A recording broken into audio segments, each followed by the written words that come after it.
H, our champion, headlining WrestleMania. I think that's ridiculous when you have Triple H, your COO of the company, making a transition from being a wrestler into a member of the board of directors, headlining WrestleMania, when you could be headlining WrestleMania with virtually any number of talents that you have on the roster, because you have an extremely amount of numbers of talents in WWE, and then you have Triple H as champion and Roman Reigns. That's the best you have. Why not put Braun Strowman over as champion? That's the way I thought originally this was going to go. Braun Strowman or Brock Lesnar was probably going to win the Royal Rumble if Brock didn't just win the Royal Rumble and Roman Reigns went into WrestleMania as champion, and we saw, say, Brock Lesnar versus Roman Reigns in a rematch from last year, because we didn't find out who was the better wrestler between Brock Lesnar and Roman Reigns last year in your WrestleMania 31 main event, a match a year over in the making. That would have been awesome to see that. It was either going to go that way, or it was going to go the way of, say, Braun Strowman or Brock Lesnar winning the Royal Rumble and becoming champion, and then Brock Lesnar or Braun Strowman being the number one contender because of a tournament to determine the contender for the championship for WrestleMania, setting up for Brock Lesnar versus Braun Strowman, and leaving Triple H and Roman Reigns to a one-on-one match based off everything that's happened for them near the end of 2015, with how Roman Reigns was always putting his hands on Vince McMahon. Usually that's the way it's gone for the McMahon family over the last number of years. Someone puts their hands on Vince McMahon, the main McMahon family member, and then that causes Triple H to return, have enough animosity towards whoever put their hands on his father-in-law, and then Triple H is in a match almost instantly for WrestleMania. It didn't have to go the way that it didn't go, to the extent and go as far as to us having to see Triple H and put up with Triple H being a 14-time champion. That was really ridiculous. So now what we are looking at is possibly the number one contender for the championship being determined between Brock Lesnar and Braun Strowman, which wouldn't surprise me none given the popularity of both Brock Lesnar and the Wyatt family. And I can see this program being prolonged after WrestleMania, probably a last man standing match, and I quit match, and no holds barred match eventually.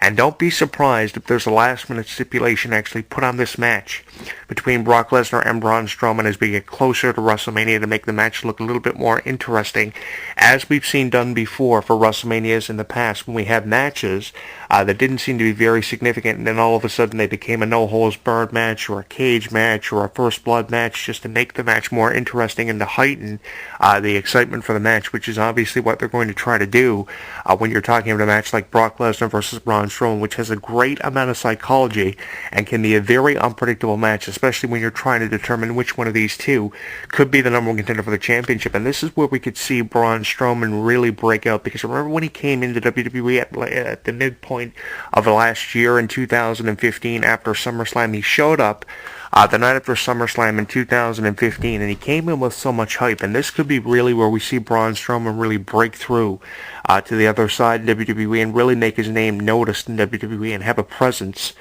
in the company. He could defeat Brock Lesnar at WrestleMania, and then after WrestleMania he could claim that he's the number one contender for the championship, and out of every member of the Wyatt family, he's the one who's the most deserving, and he could pull a Randy Orton and become the breakout star of a faction like the Wyatt family, just as Randy Orton did with Evolution back in 2004 and feuded with Triple H. He didn't get very far in his feud with Triple H, and Braun Strowman mightn't get very far in his feud with the Wyatt family, but this is where we could see Braun Strowman break out at the expense of Brock Lesnar if he comes away with a victory, which would be an upset victory considered in the minds of many wrestling fans, but it would be the way of pushing Braun Strowman and pushing Braun Strowman in a far more effective way than we've seen anyone pushed in the past in the fall of the WrestleMania. And usually turn-ons are something to expect the night after WrestleMania. We saw it in 1995 with Sid Vicious and Shawn Michaels.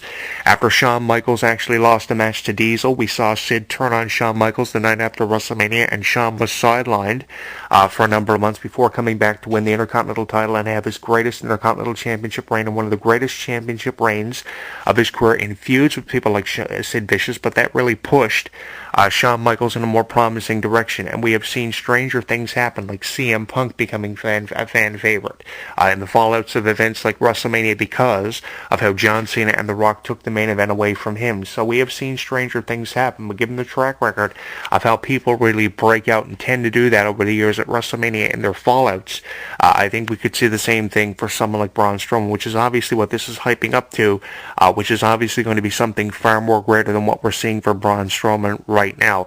What was funny about the Wyatt family was I thought that Bray Wyatt would have have been champion long before now, just because of his character and the psychology that went with Bray Wyatt. I mean, Bray Wyatt's got a couple of matches in there now with The Undertaker. He's got a couple of matches in there with John Cena and Randy Orton and Kane. I thought by now he would at least be a number one contender for the WWE World Heavyweight Championship. He was in the Money in the Bank ladder match, I think a couple of years ago, where he was involved in some capacity. Maybe he just showed up and screwed Roman Reigns, but he was involved either way. I thought by now at least he would have been number one contender for the championship, or at least had one title reign under his belt. And obviously they're going vice versa and turning it around when we least expect them to do it.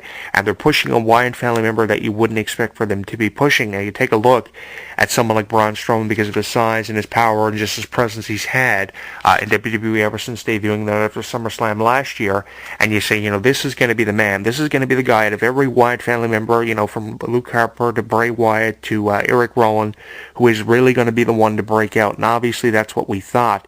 But I thought, a number of months ago we would have saw Bray Wyatt on top as champion, especially with all the injuries that we were seeing in WWE and how they desperately needed to create a name. And obviously who they are trying to desperately create a name out of at this point is a Braun Strowman character. Now the question is, from the point of view of a wrestling fan, are you one of the millions of wrestling fans who are a fan of Braun Strowman and the Wyatt family right now? Do you think they could be even hotter than what they are now, or couldn't be any hotter than what they are now? Are you a fan who actually agrees with the direction of WWE creatively when we've seen far more creative storylines for WrestleMania in the past? I can go back as far as when we saw John Cena and Dave Bautista being pushed in 2005. Far more creative storylines, and you were really interested in finding out what was going to be happening between Triple H and Batista for WrestleMania in 2005, just as you were interested in finding out what was going to be happening between JBL and John Cena.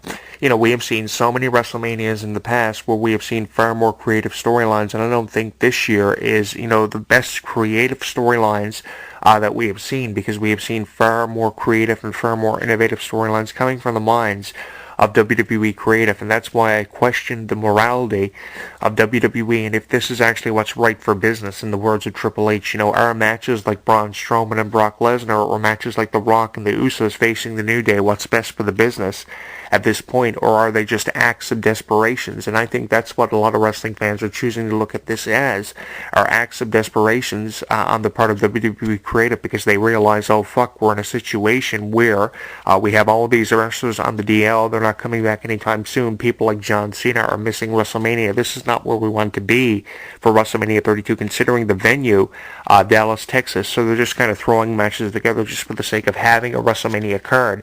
And if you're Vince McMahon, you don't want your WrestleMania card looking like this. This is the most disastrous WrestleMania card probably since WrestleMania 11, when the focal point of the show were on all the celebrities like Jonathan Taylor Thomas and Pamela Anderson being escorts and guest timekeepers and ring announcers. That's really what this WrestleMania reminds me of, a lackluster card with celebrity power fueling the show. And it seems like celebrity power is what's going to be fueling the show this year when you talk about people like Dwayne Johnson and Flo Rida providing us with the WrestleMania theme song, My House, which is a great song. But still, it's a WrestleMania like WrestleMania 12 or WrestleMania 11 that was fueled by celebrity power. And you don't want the focus of WrestleMania being on Nicholas Totoro or Pamela Anderson. What you want is a WrestleMania where the focus is on the athletic ability and the matches that are on the WrestleMania card. You have 10 or 11 matches for a WrestleMania card, a 4.5 hour long show, so at least give us matches that we're actually going to be excited to see. Or if you're going to give us this card and we're going to have to settle with it, at least throw last minute stipulations on the matches like you did for WrestleMania 22 back in 2006, and at the last minute we saw casket matches and no holds barred matches become the focal point of WrestleMania. I would really appreciate that if that happened, because I think it would go a long way in making WrestleMania's card look far more outstanding than what it does right now, rather than just giving us Brock Lesnar versus Braun Strowman for the hell of it, which could be a very entertaining program as time goes on. And that's what really we're going to have to allow when talking about Brock Lesnar or Braun Strowman, is time to create something special like you did for John Cena and Bray Wyatt back in 2014. You had matches like John Cena and Bray Wyatt, which just started out with one-on-one matches and then went from one-on-one to cage matches and last man standing matches. Really appreciate what they did there with that, because it really made it far more interesting. And I think what we could be seeing now is something being done with Brock Lesnar and Braun Strowman to really heighten the interest, because that's really what you have to do.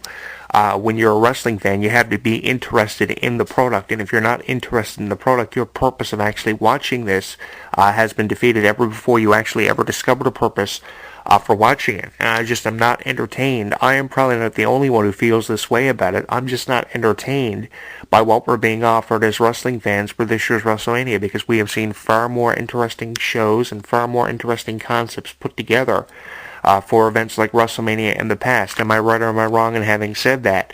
I think Brock Lesnar versus Roman Reigns would have been a better match for this year's WrestleMania, because then we would have at least been able to determine who was the better wrestler between the two, rather than offering us Brock Lesnar versus Braun Strowman, which is just being thrown together, in my opinion, just for the hell of it, because WWE are looking at it as saying, okay, these two have never wrestled before.